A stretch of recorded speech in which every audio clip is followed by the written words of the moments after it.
Ntabwo ngiye kukubwira kuri Bruce Melody ndetse na The Ben, ahubwo nyemerera ngufata akaboko nkwambutse zebra cross nkwinjize muri base, nkuvane mu murenge umwe nkwinjiza mu wundi, nkuvane mu karere kamwe nkwinjiza mu kandi, turi muri base nkwinjiza y'umurenge ahari umusore wafashe umukobwa w'ikizungerezi igitomati, umukobwa mwiza ushinguye akamumanukana mu murenge, umukobwa kemera kurahira kuzaba umugore byiteka w'uwo mugabo. Inkuru iba trending, inkuru abantu bayivugaho ibintu byinshi, ari nayo mpamvu kuri microphone za Wahombye TV nje kugira ngo ubwire detail zose muri rusange. This is Wahombye TV.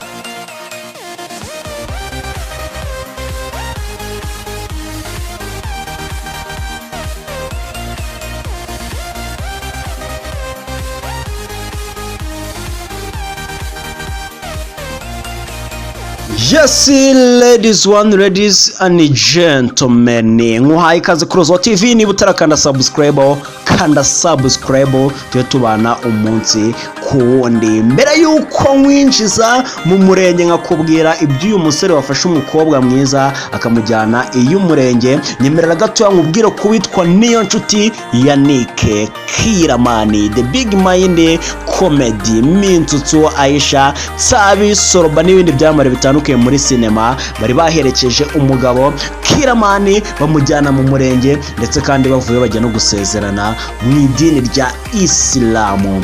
Bamwita niyo nshuti ya Nike, uzwi ku izina rya Kiramani. Ku munsi w'ejo ku itariki 8, Kiramani yagize gutya afata umugore wiwe amujyana mu murenge kuba basezerana imbere y'amategeko. Niyo nshuti ya Nike rero yafashe umugore we Shemusa, bari bamaranye igihe gisaga imyaka hafi 7, 8, 9 kuzamura, amujyana mu murenge mu buryo bwo kugira ngo basezerane, noneho abe umugore we wujuje ibyangombwa, nta kintu na kimwe abura. Inkuru rero yabaye trending bitewe n'ibyamare byinshi byari byagiyeyo, udukoryo twinshi twagiye tubera muri ibi birori bya Kiramani, ba Aisha, ba Tsabi, ba Mitutu, ewana byari ibicika hirya no hino kubera Kiramani gusezerana kwe mu murenge ndetse no mu idini muri rusange. Kiramani rero abinyujije ku rukuta rwe rwa Instagram yagize ati: umugore wanjye noneho ubundi nabivugaga mfite ubwoba n'isoni, ariko ubu hagize n'uvuga narwana da, mwari muri aho. Ariko ayo ni amagambo akomeye Kiramani niyo nshuti ya Nike yavugaga abinyujije ku rukuta rwa Instagram, asangiza abamukurikira ndetse abwira n'umugore we muri rusange. Inshuti ye ikomeye cyane bya hafi bakinana muri My Heart, Big Mind Comedy n'izindi filimi zigiye zitandukanye muri sinema nyarwanda. Dr. Tsabi abinyujije ku rukuta rwa Instagram yabwiye cyangwa se yahaye ubutumwa Kiramani amubwira ati: Imana izakubakire urugo rwiza my friend, inshuti yanjye, uzagire urugo rwiza kandi rukomeye.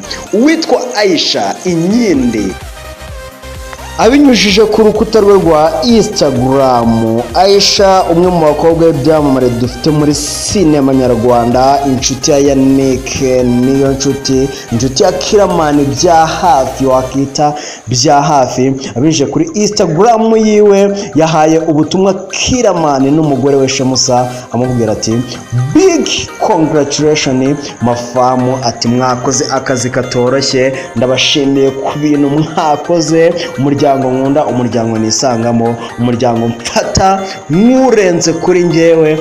Ni Inyindi Aisha. twambuke tujye in New York, Washington DC, ahari icyamamare The Ben yamaze gutangaza yuko ku itariki 14 azaba ari UG Kampala, arimo arataramira abagande ku itariki 14 ku munsi w'abakundana, ku munsi wa Saint Valentin. Gusa nubwo ibi yabitangaje ari muri Amerika, New York, aramanza ace ahitwa Dubai, ahari umugore we Uwicyeza Pamela baherutse kubana mu minsi yashize. Ni Tiger B icyamamare 14 UG arabataramira. Amakuru yo ni menshi abacicikana hirya no hino ku mbuga nkoranyambaga zitandukanye. Gusa sinagenda nakubwiye kuri iyi nkuru y'uyu musore wasezeranye ku wa 4 agafata icyana akakibwira ati nzakubera aho abandi batabaye. Umukobwa nawe akamubwira ati nanjye mo bebe nzahakubera, nzagutuza ahatekanye hafite umutekano. Abantu benshi bagiye batera comments zigiye zitandukanye bitewe n'amafoto yagiye acicikana ku mbuga nkoranyambaga y'uyu mukobwa ndetse n'uyu musore bitewe n'uburyo bagaragaraga ku mafoto. Ladies and gentlemen, this is Wahombye TV, kanda subscribe tujye tubana umunsi ku wundi. I love you so much, I salute.